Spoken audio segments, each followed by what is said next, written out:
Hello friends, welcome back to my channel. आशा करता हूँ आप सब लोग एज ऑलवेज अच्छे होंगे। आज के मेरे वीडियो में मैं क्विकली रिव्यू करने वाला हूँ नेचुरल्टीन omega 3 fish oil triple strength supplement.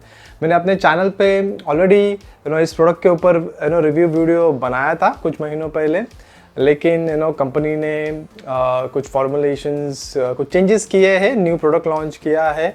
तो मुझे लगा कि मेरा जो ओल्ड वीडियो है शायद अभी भी अगर लोग देख रहे होंगे तो उनको वो प्रोडक्ट सेम प्रोडक्ट नेचुरल इनके वेबसाइट पे नहीं मिलेगा, इसलिए मैं ये वीडियो बना रहा हूँ।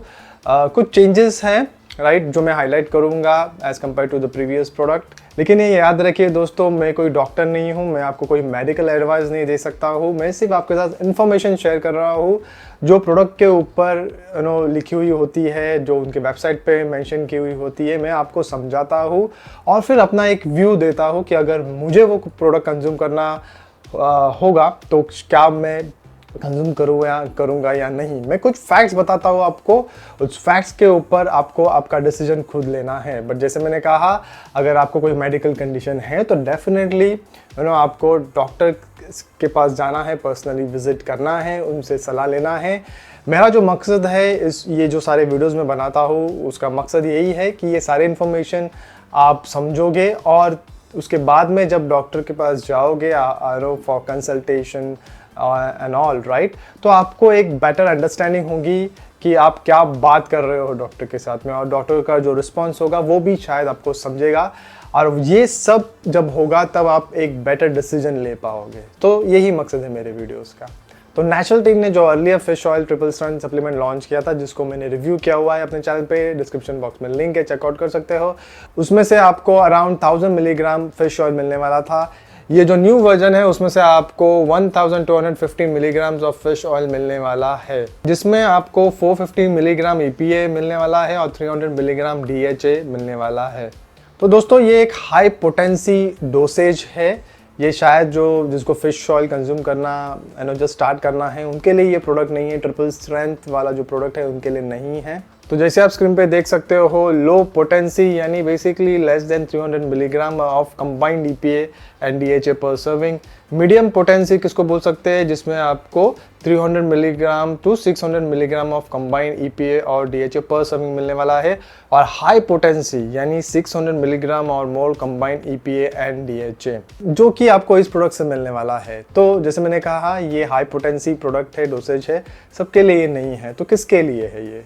अगर आपको कोई स्पेसिफिक मेडिकल कंडीशन है, जैसे हाई कोलेस्ट्रॉल है, हार्ट डिजीज़ है, या आपको इन्फ्लेमेशन बन रहा है बॉडी में, तो शायद उस केस में डॉक्टर आपको फिश ऑयल सप्लीमेंट रेकमेंड कर सकते हैं, क्योंकि फिश ऑयल जो है वो एंटी इन्फ्लेमेटरी है। ऑफ कोर्स कोलेस्ट्रॉल में हेल्प करता है आपको, it helps in lowering your cholesterol and also it is good for your heart health. तो उस केस में डॉक्टर आपको रेकमेंड कर सकता है ये हाई डोसेज वाला फिश ऑयल सप्लीमेंट। फिर अगर आप एक एथलीट हो, यानी कोई स्पोर्ट्स वगैरह खेल रहे हो, फिजिकली जो एक्टिविटी है, आपकी फिजिकल एक्टिविटी वो काफ़ी इंटेंस है, आप जिम जाते हो almost 5 to 6 days a week, workout कर रहे हो, इंटेंस वर्कआउट कर रहे हो, तो शायद आपको ये हाई डोसेज जो वो लेना पड़ सकता है, हेल्प कर सकता है। और फिर ऐसे लोग जिनको कोई नोन डेफिशिएंसी है ऑफ EPA एंड DHA, तो उनके लिए ये high potency supplement might be recommended by your doctor. तो ये तो मैंने नए फिश ऑयल का न्यूट्रिशनल वैल्यू आपके साथ शेयर किया, आपको बताया, जो कि उनके वेबसाइट पे अवेलेबल है।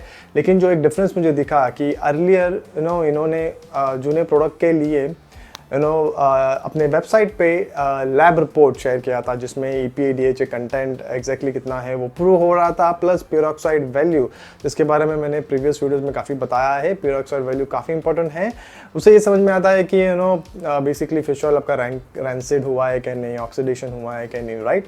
तो काफ़ी इंपॉर्टेंट है। तो ये डिटेल्स, ये रिपोर्ट जो है वो नेचुरल्टीन ने पहले अपने वेबसाइट पे for their previous old product share किया था। लेकिन आप अभी चेक करोगे तो नए प्रोडक्ट के लिए उनके वेबसाइट पे ये actual image of lab report और पेरोक्साइड वैल्यू रिपोर्ट नहीं शेयर किया है। न्यू लुक वाले प्रोडक्ट के लिए जैसे आप देख सकते हो, इन्होंने मेंशन किया हुआ है कि it is tested for heavy metals, लेकिन जैसे मैंने कहा वेबसाइट पर लैब रिपोर्ट से अवेलेबल नहीं है। फिर जो इनका सोर्स है वो है सार्डिन एंड एंचोविस फिश से सोर्स किया हुआ है, which is very good source. और एज जैसे प्रीवियस प्रोडक्ट था इनका, ये भी ट्राइग्लिसराइड फॉर्म में ही है, विच इज़ वेरी गुड।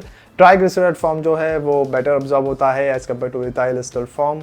फिर it is tested for glyphosate residue free and it is also tested for peroxide value. Glyphosate residue जो टेस्ट है वो शायद फिश ऑयल के लिए उतना एप्लीकेबल नहीं है, लेकिन पेरोक्साइड वैल्यू है। और जैसे हमने कहा पेरोक्साइड वैल्यू का टेस्ट जो है, रिपोर्ट जो है, उन्होंने शेयर नहीं किया हुआ है अपने अपने वेबसाइट पे। अगर मैं इंडिपेंडेंटली इसका लैब रिपोर्ट कराने जाऊँ दोस्तों तो ज़रा कॉस्टली है, और जैसे मैंने अपने प्रीवियस वीडियोस में भी कहा है कि करंटली मैं अपने यूट्यूब चैनल से इतना नहीं अर्न करता कि मैं इंडिपेंडेंट लैब रिपोर्ट का कॉस्ट ले सकूं। लेकिन आई वाज जस्ट थिंकिंग कि क्या कर सकते हैं हम, अगर ये पूरा वीडियो देखने के बाद में, जिसमें मैं सारी इन्फॉर्मेशन आपके साथ शेयर करूंगा अबाउट दिस प्रोडक्ट, अगर आपको लगता है कि हमें लैब रिपोर्ट करना चाहिए क्योंकि हम क्योंकि आपको ये प्रोडक्ट कंज्यूम करना है, ठीक है, अगर ऐसा लगता है तो हम लैब रिपोर्ट करा सकते हैं, लेकिन मुझे कुछ हेल्प लग सकती है, may be half the cost I can bear of lab report, लेकिन हाफ द कॉस्ट अगर जो व्यूवर्स हैं मेरे देख रहे हैं, अगर उनको कुछ कंट्रीब्यूट करना है तो definitely please go ahead and contribute. आप ट्रस्ट कर सकते हो मुझ पे। मैं एक नीचे डिस्क्रिप्शन बॉक्स में एक लिंक दे दूंगा, kind of crowd funding site है जिसका मैं एक लिंक दे दूंगा। अगर आपको कंट्रीब्यूट करना है तो प्लीज़ पहले कमेंट में कमेंट कीजिए, ठीक है। वो जो कमेंट्स देखूंगा मैं पहले कितने कमेंट्स आ रहे हैं, based on that I would suggest कि आप कंट्रीब्यूशन कर सकते हो या नहीं। अगर sizeable amount of people contribute कर रहे हैं देन इट मेक्स सेंस। मैं कॉस्ट वगैरह जो इसके लिए लगेगा वो सारी डिटेल्स मैं डिस्क्रिप्शन बॉक्स में दे दूंगा, आप ज़रूर चेकआउट कर सकते हो। अभी सबसे इंपॉर्टेंट चीज़ की मैं बात करने वाला हूँ दोस्तों, वो है इंग्रेडिएंट लिस्ट। ना इनका जो पहले लॉन्च किया हुआ प्रोडक्ट था ट्रिपल स्ट्रेंथ, उसमें इंग्रेडिएंट लिस्ट जो थे वो था fish oil, gelatin shell, glycerin and sorbitol. और अभी का जो प्रोडक्ट है उसमें आप देख सकते हो, उसमें भी फिश ऑयल है, कैप्सूल शेल, जेलेटिन है, फिर प्यूरिफाइड वाटर है, ह्यूमक्टेंस है 422 और 420i, which is basically actually your glycerin and sorbitol जो पहले वाले प्रोडक्ट में भी था। लेकिन जो ये नया प्रोडक्ट है इसके अंदर 2 एक्स्ट्रा इंग्रेडिएंट्स हैं जो इन्होंने ऐड किया हुआ है, वो है preservatives INS-218 and INS-216 and flavouring agent orange. Now ये प्रिजर्वेटिव्स जो इन्होंने ऐड किए हुए हैं, मैंने कंपनी को अप्रोच किया था, उन्होंने कहा कि जो पहले वाला प्रोडक्ट था वो बिट रैंसिड हो रहा था, ख़राब हो रहा था, तो उनको ये ऐड करना पड़ा preservative so that shelf life बनी रहे, प्रोडक्ट ख़राब ना हो, विच इज़ गुड इंटेंशन, ठीक है। बट हम चेकआउट करेंगे कि ये जो प्रिजर्वेटिव ऐड किया हुआ है क्या वो नेचुरल है या सिंथेटिक है। अगर सिंथेटिक है तो क्या वो काइंड ऑफ सेफ है, क्या रिसर्च है, क्या स्टडीज़ हुई है वो प्रिजर्वेटिव्स के ऊपर, वो हम चेकआउट करेंगे, which for me is very important. मैं ये इन्फॉर्मेशन शेयर कर रहा हूँ, बाकी आपका डिसीजन आपका होगा खुद का, ठीक है।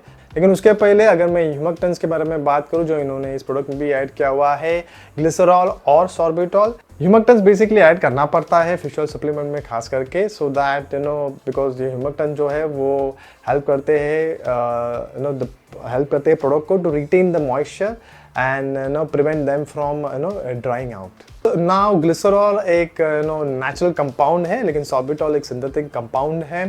I was trying to see कुछ नेचुरल अल्टरनेटिव उनके हो सकते हैं क्या जो इस्तेमाल किए जा सकते थे, बट अनफॉर्चुनेटली वो नेचुरल अल्टरनेटिव जो है वो शायद फिश ऑयल सप्लीमेंट में इस्तेमाल नहीं कर सकते, ठीक है। तो फिश ऑयल का फ्रेशनेस मेंटेन करने के लिए ग्लिसरीन तो ऑफकोर्स ग्लिसरॉल तो लगेगा, सॉर्बिटॉल भी उसी के लिए ऐड किया हुआ है, तो which is okay end of course limited quantity में एज पर FSSAI स्टैंडर्ड्स इन्होंने इस्तेमाल किए हुए होंगे, सो दैट इज़ ओके।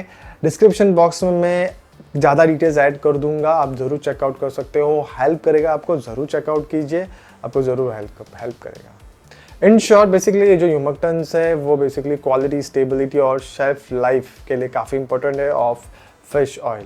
अभी सबसे इम्पोर्टेंट चीज़ जो इस प्रोडक्ट में मुझे अच्छी नहीं लगी वो है वो प्रिजर्वेटिव्स, आर्टिफिशियल प्रिजर्वेटिव्स जो इन्होंने ऐड किए हुए हैं, वो है INS-218 methyl paraben and INS-216 propyl paraben. और जैसे मैंने कहा कंपनी ने ऐड किया हुआ है क्योंकि जो पुराना पहले वाला प्रोडक्ट था वो बेसिकली रैंकिड हो रहा था ज़रा, तो इनको ऐड करना पड़ा।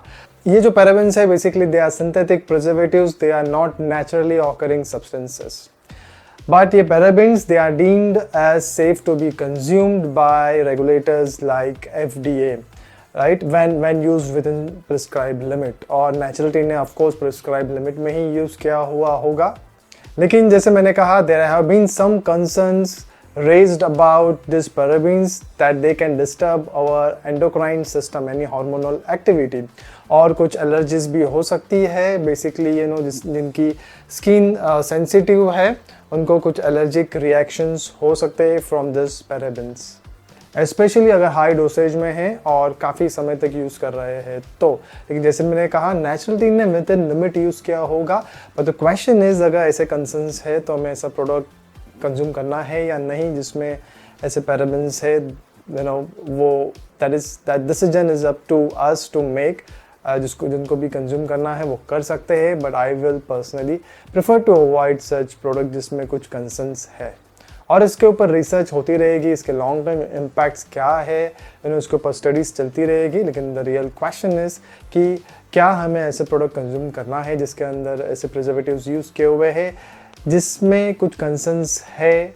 ऐसे कुछ स्टडीज़ हुई है जिससे प्रूव हुआ है कि parabens might have a weak estrogen like activity. ना इसका जो इम्पैक्ट हो सकता है ह्यूमन हेल्थ पे वो डिबेटेबल है, बट जैसे मैंने कहा रिसर्च वगैरह होती रहती है, लॉन्ग टर्म इम्पैक्ट क्या है। Personally I would prefer to avoid such products. हमारी बॉडी भी नेचुरली एस्ट्रोजन प्रोड्यूस करती रहती है फॉर वेरियस बॉडीली फंक्शंस, और ये पैराबेन जो है दे also have a very weak structure similar to estrogens. इसका मीनिंग ये है कि this parabens might interact with our body's hormonal system, जिसके वजह से कुछ माइनर साइड इफेक्ट्स या इम्पैक्ट्स वगैरह हमारे बॉडी पे हो सकते हैं। और ये जो इंटरेक्शंस है इसके इम्पैक्ट जो है वो माइनर हो सकते हैं, मेजर हो सकते हैं। क्या इम्पैक्ट है इस पे जो रिसर्च है, स्टडीज़ है, चलती रहेगी, लेकिन as I said better to avoid. अभी मैं आपके सामने कुछ नेचुरल प्रिजर्वेटिव्स शेयर कर रहा हूँ जो शायद इस प्रोडक्ट में यूज़ किया जा सकता है, किया जा सकता था। मैंने नेचुरल टीम को ये फीडबैक दिया हुआ है। ब्रांड और उसके जो मैन्युफैक्चरर है दे आर द बेस्ट जज कि ये प्रिजर्वेटिव्स, नेचुरल प्रिजर्वेटिव्स इस्तेमाल कर सकते हैं क्या instead of this artificial preservatives, क्योंकि ये काफ़ी अच्छा ब्रांड है, क्लीन ब्रांड है। ठीक है, उसका जो दूसरे प्रोडक्ट्स है वो काफ़ी क्लीन है। मैं उनका वे प्रोटीन जो है वो काफ़ी टाइम से कंज्यूम कर रहा हूँ, तो इसलिए मुझे लगा बेसिकली ये फीडबैक मैं उनको दूँ, इसलिए मैंने शेयर किया हुआ है। होपफुली अगर कंपनी को लगता है, मैन्युफैक्चरर को लगता है कि कुछ चेंजेस कर सकते हैं बेस्ड ऑन माय रिकमेंडेशन, तो I would ideally welcome those changes. तो अल्टरनेटिव्स में सबसे पहले है टोकोफेरॉल, बेसिकली विटामिन ई, जो कि एक नेचुरल एंटीऑक्सीडेंट्स है और basically it will help prevent rancidity. फिर सेकंड रोजमेरी एक्सट्रैक्ट है जो अगेन एक नेचुरल एंटीऑक्सीडेंट का काम कर सकता है। प्रिजर्वेटिव्स प्रॉपर्टीज़ है इसके अंदर दोस्तों जो हेल्प करेगा। फिर एस्कॉर्बिक एसिड है, बेसिकली विटामिन सी, जिसे सिट्रिक एसिड भी कहते हैं। अगेन प्रिजर्वेटिव्स, नेचुरल प्रिजर्वेटिव का काम कर सकता है and it can also help preventing bacterial growth. फिर मिक्स टोकोफेरॉल्स है, basically blend of different form of vitamin E का इस्तेमाल कर सकते हैं जिसके अंदर भी एंटीऑक्सीडेंट प्रॉपर्टीज होती है। तो दोस्तों ये नेचुरल एंटीऑक्सीडेंट्स है जो प्रिजर्वेटिव्स का काम कर सकते हैं, ऑक्सीडेशन होने से रोक सकते हैं, रेंसिडिटी से रोक सकते हैं, फ्रेशनेस फिश ऑयल की बनी रह सकती है। लेकिन आई फील ये कब हो सकता है अगर जो मैन्युफैक्चरर है या जो जहाँ से इन्होंने सोर्स किया हुआ है ये फिश ऑयल ओमेगा 3 वो एक अच्छे क्वालिटी का फिश ऑयल अगर होगा तो उसको प्रिजर्व करने के लिए नेचुरल प्रिजर्वेटिव्स का इस्तेमाल किया जा सकता है, हो सकता है। This is my personal view दोस्तों। जैसे मैंने कहा the brand and the manufacturer are the best जज, मैं फीडबैक दिया हुआ है। और अगर ये वीडियो देख रहे हो वो लोग तो definitely do try it out and let the viewers know कि क्या ऐसा हो सकता है। और फिर इन्होंने फ्लेवर ऐड किया हुआ है orange flavour just to avoid any fishy burps, ठीक है। और एक में भी एक टेस्ट फैक्टर भी है। मुझे लगा ये आर्टिफिशियल फ्लेवर इन्होंने ऐड किया हुआ है, so I did not like it, but company ने जब मैंने कंपनी को पूछा तो उन्होंने कहा कि this are natural flavours, so which is again okay. तो दोस्तों मैंने सारी इन्फॉर्मेशन शेयर की हुई है, आपका डिसीजन आप खुद ले सकते हो। मेरा पर्सनल ओपिनियन होगा अगर मुझे खुद को कंज्यूम करना है कोई फिश ऑयल सप्लीमेंट तो शायद मैं ये ना कंज्यूम करूँ अनलेस नेचुरल टीम ये फीडबैक लेके ट्राई आउट करे कि कोई दूसरे नेचुरल प्रिजर्वेटिव्स का इस्तेमाल कर सकती है क्या वो, ठीक है। तो ये मेरा रिकमेंडेशन जैसे मैंने कहा ऑलरेडी कंपनी को दिया हुआ है, आप भी शायद कंपनी के साथ शेयर कर सकते हो। Send them email, call them and customer care and tell them कि we will prefer natural preservatives rather than any synthetic one. और जिलेटिन की अगर मैं बात करूँ दोस्तों, जो आउटर शेल है वो जिलेटिन का है, ठीक है। कंपनी, कोई भी कंपनी अनफॉर्चुनेटली ये डिस्क्लोज नहीं करती कि ये जिलेटिन का जो सोर्स है वो क्या है, ठीक है। It is animal source, but कौन सा एनिमल से सोर्स क्या हुआ है कोई भी कंपनी नहीं शेयर करती अनफॉर्चुनेटली। मैंने काफ़ी सारी कंपनीज को पूछा है, ऐसा नहीं है कि सिर्फ नेचुरल टीम शेयर नहीं करेगी, लेकिन कोई भी नहीं करती, ठीक है। अगर आप फिश ऑयल कंज्यूम कर रहे हो तो आई थिंक इट्स ये सब अगर आप सोचोगे तो ज़रा डिफिकल्ट हो जाएगा कि ये जिलेटिन का सोर्स क्या है। कोई भी कंपनी शेयर नहीं करती। आई don't know the rules on this कि क्या है, उन्हें शेयर करना चाहिए या नहीं चाहिए, बट नहीं करती। लेकिन मैं बोलूँगा अगर कोई ऐसा मैन्युफैक्चरर है जो ट्राई आउट करना चाहता है something different, fish gelatin available है जो कि ऑब्टेन किया जाता है from processing fish skins and bones, वो ट्राई आउट कर सकते हैं ब्रांड्स। फिर वेजिटेरियन कैप्सूल शेल्स भी होते हैं, वेजिटेरियन जिलेटिन है जो which is made from plant based material like seaweed और वेजिटेबल स्टार्चेस, जो कंपनी ट्राई आउट कर सकती है। I don't know, manufacturers check out कर सकते हैं इसके ऊपर, मैं सिर्फ सजेशन दे सकता हूँ। और बाकी जो एक्चुअल काम है वो मैन्युफैक्चरर्स और ब्रांड को मिल के करना है to make their product better product which can be consumed by all the people. और मैं आपसे ये भी कहूँगा दोस्तों कि आप फिश ऑयल सप्लीमेंट कंज्यूम करो या ना करो, लेकिन आपको फूड के थ्रू भी ओमेगा 3 फैटी एसिड लेने हैं। तो वॉलनट्स है, चिया सीड्स है, फ्लैक्स सीड्स है, पंपकिन सीड्स है, ये सारे सीड जो है नट्स सीड्स वगैरह आपको कंज्यूम करने हैं। भले ही आपको ALA मिल रहा हो इसके अंदर से, फिर भी हमें कंज्यूम करने हैं। ये नथिंग कैन रिप्लेस फूड, ठीक है। अगर आप फैटी फिश खा सकते हो तो आई वुड से 1-2 सर्विंग हफ्ते में अगर आप फैटी फिश के ले लोगे तो शायद आपको ये फिश ऑयल सप्लीमेंट्स अलग से लेने की ज़रूरत नहीं है, अनलेस आपकी बॉडी को जैसे मैंने कहा आप इंटेंस वर्कआउट कर रहे हो, फिजिकल एक्टिविटी कर रहे हो, कोई स्पोर्ट्स खेल रहे हो, तो फिर आपको ये लेना चाहिए, हेल्प करेगा आपको। So that's it for this video friends. I hope this video was helpful. I was able to create some value to you. आपने जो टाइम स्पेंड किया ये वीडियो देखने में, राइट, वो डेफिनेटली वर्थ होगा। I hope so. अगर आपको ऐसा लगा तो definitely do remember to subscribe to my channel. Share कीजिए इस वीडियो को अपने दोस्तों के साथ में ताकि उनको भी हेल्प मिले। एंड मोस्ट इंपॉर्टेंटली अगर कुछ क्वेश्चन है, फीडबैक से कमेंट है तो कमेंट सेक्शन का इस्तेमाल करें। मैं हर एक कमेंट को पढ़ के रिप्लाई करने का जरूर ट्राई करता हूँ। So that's it for this video friends. I will see you all with my next video soon. Until then, goodbye, take care, cheers, bye. Do some exercises at home. Take care, bye.